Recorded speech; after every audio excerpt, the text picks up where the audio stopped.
Le samedi 21 septembre, le corps de Philippine, une jeune étudiante de 19 ans originaire des Yvelines, a été découvert enterré dans le bois de Boulogne. Son meurtrier, un Marocain de 22 ans sous le coup d'une OQTF, a été interpellé 3 jours plus tard à Genève. Comme à mon habitude, je pars de faits de société, mais au lieu de me contenter de simplement les commenter, je tenterai d'élargir le débat et de comprendre les questions que ce drame soulève. C'est une décision sage. Pour débuter, la gauche nous fait le coup désormais traditionnel de la récupération d'extrême droite. C'est un classique. Il y a la bonne récupération de l'extrême gauche et la mauvaise récupération de l'extrême droite. Vous connaissez le refrain. Faut leur expliquer aux gens parce qu'ils savent pas faire la différence après. Bien entendu, la gauche ne veut surtout pas que l'on parle du fait que, encore une fois, un OQTF est impliqué dans un viol et dans un meurtre ou plus généralement un individu issu d'immigration. Oh, comme c'est bizarre! Est-ce que l'extrême droite ne s'émeut d'un drame que lorsque la victime est une Française de souche et son meurtrier un étranger? Non. Contrairement à l'extrême gauche, les patriotes de droite, les gens normands en général, ne trient pas les victimes et leurs bourreaux en fonction de leur origine ethnique ou géographique. Contrairement aux gauchistes,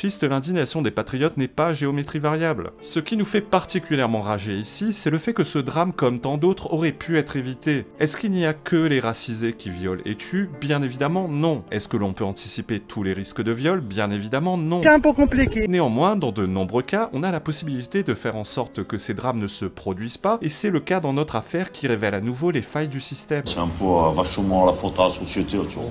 L'assassin présumé de Philippine est un Marocain de 22 ans, arrivé légalement en France en 2017 avec un visa touristique. Quelques mois seulement après son arrivée, il viole une femme dans un bois du Val d'Oise. L'immigration a toujours été une chance pour la France. Ah, je vois ça, ouais. Condamné à 7 ans de prison, il est libéré en juin dernier, 2 ans avant la fin de sa peine théorique. Il est alors inscrit au fichier des délinquants sexuels, sous le coup d'une OQTF, et placé dans un centre de rétention administrative à Metz. S'ensuivent de nombreux allers-retours entre les autorités françaises et marocaines pour décider du sort du criminel. Le 3 septembre dernier, un juge autorise sa sortie sous condition d'une assignation à résidence dans un hôtel tout près d'Auxerre et d'une obligation de pointage. 3 jours plus tard, le Maroc reconnaît son ressortissant et autorise l'expulsion. Mais le suspect est déjà sorti des radars. Il n'a jamais rejoint l'hôtel que lui imposait la justice. Comme par hasard. Il était inscrit au fichier des personnes recherchées le 19 septembre, la veille du meurtre. Il y a tant de questions à se poser ici. La première, pourquoi n'a-t-il pas effectué la totalité de sa peine? Qui est le juge d'application des peines qui a pris la décision de le faire libérer 2 ans avant la fin de sa peine? Les salopards. Qui est le juge qui a pris la décision en son âme et conscience de remettre en liberté un prédateur sexuel le 3 septembre dernier? C'est pas moi.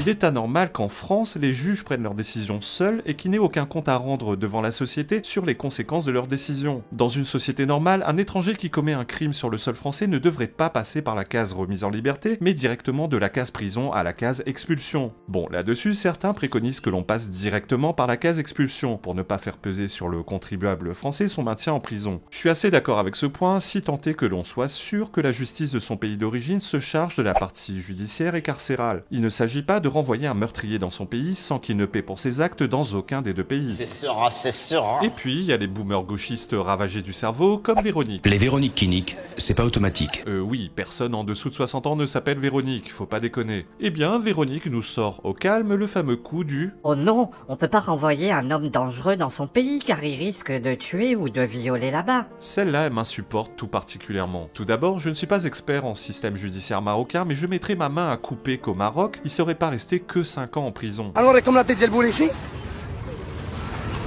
Sauf. Mais surtout, je me fiche de ce qu'il fera une fois de retour dans son pays. Je m'en bats les couilles. Entre protéger les Français et protéger les Marocains au Maroc, le choix est vite fait. C'est mon choix. Ce n'est pas à la France de prendre en charge les tordus étrangers. Non, Véronique, il n'est pas indispensable de le soigner avant de le renvoyer chez lui. Ce n'est pas notre responsabilité. Je m'en fous comme de l'an 40. C'est un ressortissant marocain, c'est au Maroc de le soigner. Tiens, penchons-nous sur ce sujet complexe. Peut-on soigner les violeurs? Je suis tombé sur un article d'un site internet dont le thème des violences sexuelles est la spécialité. L'article nous explique que si autrefois les auteurs de violences sexuelles étaient considérés comme des monstres impossibles à soigner, désormais les médecins considèrent qu'il est possible de les soigner. Sans entrer dans le détail, l'article nous explique néanmoins que les processus de soins sont longs et complexes face à la très grande diversité de profils de violeurs. La question que l'on s'est tous forcément posée à un moment est, celui qui a violé une fois est-il condamné à recommencer? Selon les chiffres de l'INSEE de 2019, ce sont les chiffres les plus récents que j'ai pu me procurer, le taux de récidive dans les cas de personnes déjà condamnées pour viol était de 5,7%. Ce chiffre est à prendre avec précaution. Il ne permet pas de conclure que seuls 6 violeurs sur 100 violent de nouveau au cours de leur vie, mais uniquement que 6 violeurs sur 100 se sont fait attraper. De plus, on estime à environ 10% le nombre de femmes qui ne portent pas plainte à la suite d'un viol. Eh bien, cette question soulève un débat intéressant. innocent? Doit-on, au prétexte que tous les violeurs ne récidivent pas, prendre le risque pour la société de remettre des violeurs dans la nature? Et surtout, qui décide de prendre ce risque? Qui est comptable des conséquences de ces décisions? On en revient au point évoqué plus tôt, celui de la responsabilité des juges et des experts psychiatres qui prennent la décision dans leur petit bureau confortable de remettre en liberté des prédateurs sexuels au motif de leur donner une seconde chance.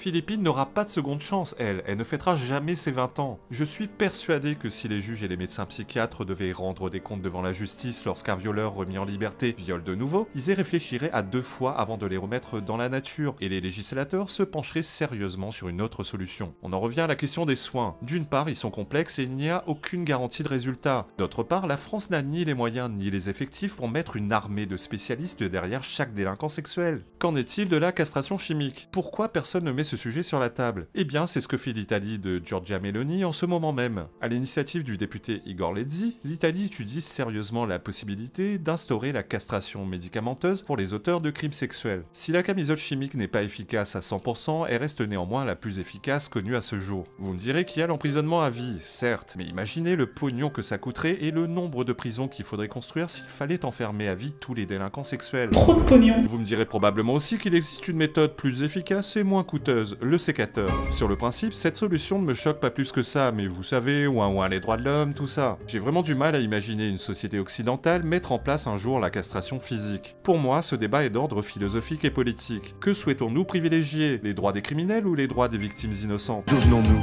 Où allons-nous? J'ignore de le savoir. Me concernant, la question est vite répondue, les droits des assassins m'importent peu. Entre faire preuve d'humanité envers les victimes et leurs bourreaux, mon choix est fait. Et puis, il y a les timbrés comme Alice Coffin, Alice Cercueil comme on l'appelle dans l'intimité, qui saisit la balle au bon et qui en profite pour nous balancer sa haine bien connue du genre masculin. Pour ceux qui auraient la chance de ne pas la connaître, Alice Coffin est une folle furieuse autoproclamée féministe et conseillère municipale ELV du 12e arrondissement de Paris, et elle ne rate jamais une occasion pour nous expliquer que l'homme devrait être éradiqué de la surface du globe, ni plus ni moins. Admirez toute la bienveillance qui se dégage de cette personne. Prison aussi. Pourquoi est-ce qu'on discute uniquement, que tout de suite on fait des liens avec des questions de QTF, des questions de les Marocains? Est-ce que j'ai parlé de ça? J'ai dit moi de prison. Mais c'est factuel. C'est la discussion, si vous regardez sur l'ensemble des médias, vraiment ça discute là-dessus, quand même, politique. Non, ce qui est factuel aussi, je vais vous faire un petit slogan du mouvement de libération des femmes qui était un violeur est un violeur est un homme. Je veux dire, pourquoi c'est pas moins factuel de poser quand même le problème de la masculinité? Si on veut changer des lois, vous voulez changer des lois? Les mêmes qui sont en train de dire faut dire sur ci, faut dire sur ça par rapport aux étrangers, c'est les premiers qui refusent qu'on parle de cours de sexualité à l'école, c'est les premiers qui refusent qu'on parle de cours de stéréotypes des genres à l'école, qu'on éduque les garçons. Et ferme ta gueule, seul. Au passage, ça me fait sourire qu'une personne qui déteste viscéralement les hommes fasse tout pour leur ressembler le plus possible. Que ça te plaise ou non, charmante Alice, oui, un OQTF est encore une fois mis en cause dans un crime en France. Que ça te plaise ou non, la mort de Philippine aurait pu être évitée. Si ce Marocain avait été renvoyé au Maroc, Philippine serait toujours en vie et continuerait aujourd'hui ses brillantes études. Bien entendu, le problème, ce n'est pas la culture et l'éducation de tous ces gens que Alice Coffin et ses petits copains de gauche veulent faire venir en masse en France. Non. Encore une fois, on a suffisamment à faire avec nos tarés made in France, et raison de plus pour ne pas faire venir par milliers d'autres détraqués en provenance du tiers-monde. Bon, je vais pas commenter tous les propos d'Alice Coffin, la place de cette meuf est dans un asile psychiatrique. Son discours est complètement incohérent et elle est dans le déni le plus absolu. N'hésitez pas à m'aider à dégager les racistes, hein. Elle est morte, c'est la vélo trash, elle est morte. On la respecte. On la respecte. On la respecte autant qu'on ne voudra pas. On la respecte, elle est morte, on la respecte, on la respecte, je la respecte, elle est morte. Elle est morte, je la respecte. Pourquoi t'enlèves son visage? Pourquoi t'enlèves son visage? Nique le patriarcat! Nique le patriarcat! Nique le patriarcat! Nique le patriarcat. Nique le patriarcat! Nique le patriarcat! Nique le patriarcat! Nique le patriarcat. Nique le patriarcat! Nique le patriarcat. Nique le patriarcat! Nique le patriarcat! Nique le patriarcat! Nique le patriarcat!